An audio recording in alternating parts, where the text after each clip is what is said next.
Namaste. Welcome back to Waking Up with Mindful Serenity Yoga. And as we've been doing for almost close to 2 years now, we're going to be answering questions from the jar.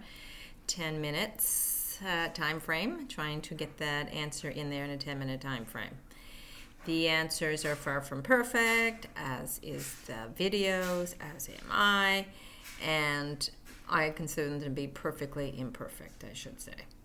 So I am to answer a question the best that I can, mostly for my own selfish reasons, because I want to assimilate what I'm learning. And someone who's been working in the adult learning environment for a number of years, I like to teach so that I learn, and I believe the two go together, learning and teaching. So that's why I'm doing this, as well as hoping that it might have some benefit for someone else who's journeying down this path and wondering what steps to take. Not that I can give advice, just that maybe people can learn from my own experiences. That being said, someone asked me, why am I doing this? Not too long ago, and I just had to shrug my shoulders and say, I really don't know. I don't know why I'm coming here answering these questions. I don't know why I'm so almost addicted to understanding the waking up process, understanding a deeper level of things, a way of comprehending life in a deeper way, why I'm so addicted to doing that, why I'm studying every scripture I can read, every text I can read, listening to masters from all over the world, just studying, not just reading, but studying everything I read and taking notes and trying to understand it, and it just resonates with something in me. So I guess I am, in a sense, a jhana yogi. If you want to call me a yogi or not, that's up to you. I'm not initiated in any ashram or by any guru. I am simply self-learned yogi, a very sloppily put together Western version of a yogi, probably. But a yogi just the same as far as I'm concerned, if we need to use names and labels. So if in that regard, I guess I'm probably a jhana yogi, just as much as I am a karma yogi, and someone who wants to help and learn by serving humanity in some way. I am addicted to studying. That's just the way my mind works.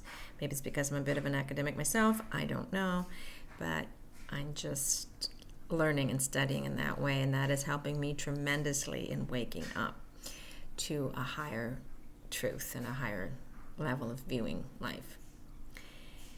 So I am here to answer questions, and my answers, despite the 25 years of practice and studying I've been doing in the field of yoga, and when I say yoga, I use that term loosely. I don't mean it in the traditional Hindu version as much as I mean it in the version of opening up my mind and my heart so that I can fall back into the seat of self.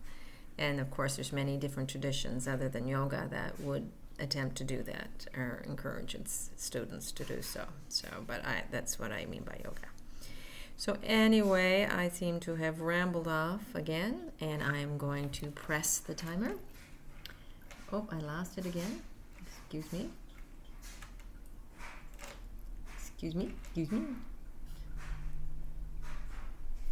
There. Pressing the timer, I think. There we go. Have we started? Yes, we started. Going to reach in and grab a question, maybe from the bottom, because I don't know.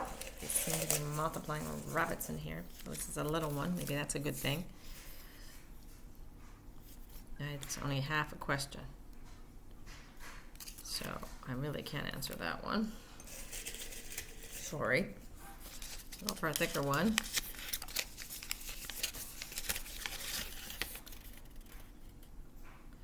What does this mean? From freedom it comes, in bondage it rests, and goes back to that freedom again. And that's from Vivekananda. What does this mean? From freedom it comes, in bondage it rests, and goes back to that freedom again. From Vivekananda. I'm going to take a nice deep breath. And of course the dogs are going to go off. Again, my videos are so imperfect. I don't try to, like I said, this is very authentic, off the cuff. You're not going to get any editing can't even say the word editing today. In these videos, revising or editing, you're going to get it as it comes out. So if my dogs decide to chirp in, I'm hoping you can consider that as part of the video and not so much as an interruption. So I am running out of time, 8:42, and I got to answer this question. What does it mean? From freedom it comes, in bondage it rests, and goes back to freedom again, from Vivekananda. From freedom it comes, in bondage it rests, it goes back to freedom again. From freedom it comes.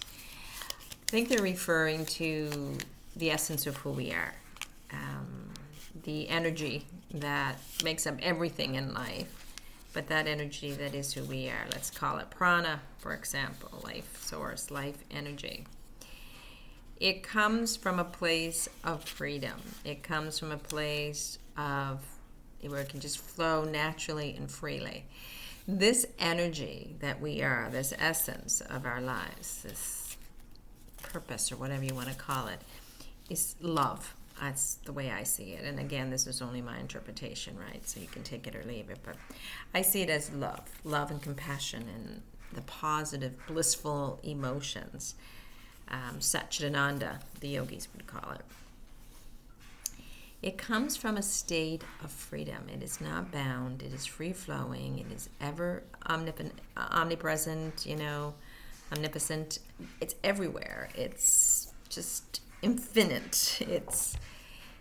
There's no restrictions to it. It's unlimited, unbound by anything physical or anything mental or energetic.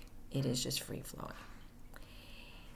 That some people might call that place from which it comes heaven. Some may call it the higher dimension, another dimension. Some may call it whatever, I don't know. But this is where the essence of who we are come from. So this prana, this energy, this essence, could also be known in some religious versions as the soul. It comes from a place of ultimate freedom. Freedom to make choices, freedom to decide what it wants to do when it comes down here, freedom to just flow naturally. So when it comes down, unbound by physical limitation, and it enters a body, a limited, finite, material object that we call a body. This body is also made up of something called the mind, and a mind is our thinking capacity, our discriminating capacity, the way we interpret the data that the body picks up through its senses, how we make sense of it, which would then involve judgments and preferences, aversions and attachments. And that part is also very limited and limiting. So this infinite free essence enters this finite, bound, limited, boundary, borderline body. And it walks around in a world of other bordered forms with their parent finite and definitive shapes and limited capacities.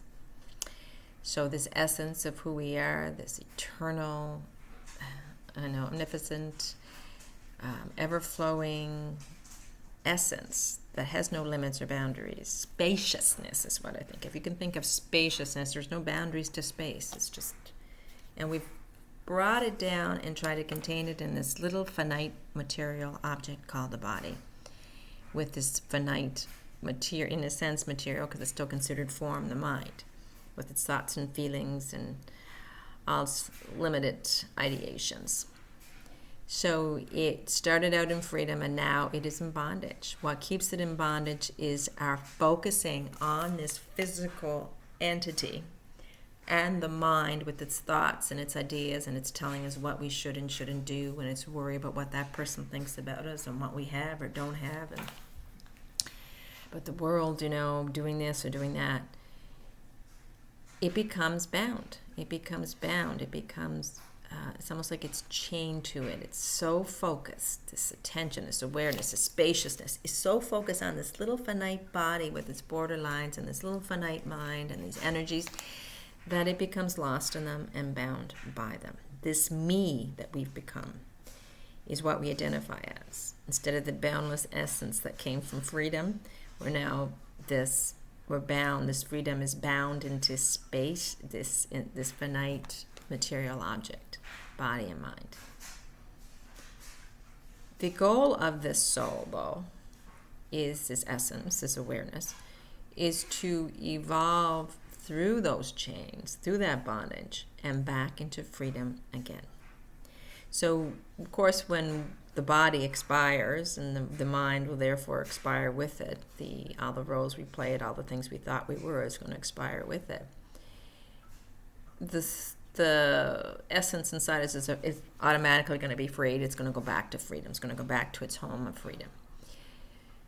But that doesn't have to happen when we die. It can actually happen while we're still in these bodies and minds. Once we recognize that we are not these bodies and minds, then we create distance between this, what we're looking at as reality, and come back thinking it's reality when it's really just illusion, coming back into the seat of awareness, the seat of that spaciousness, that free, unlimited spirit which we are, the soul.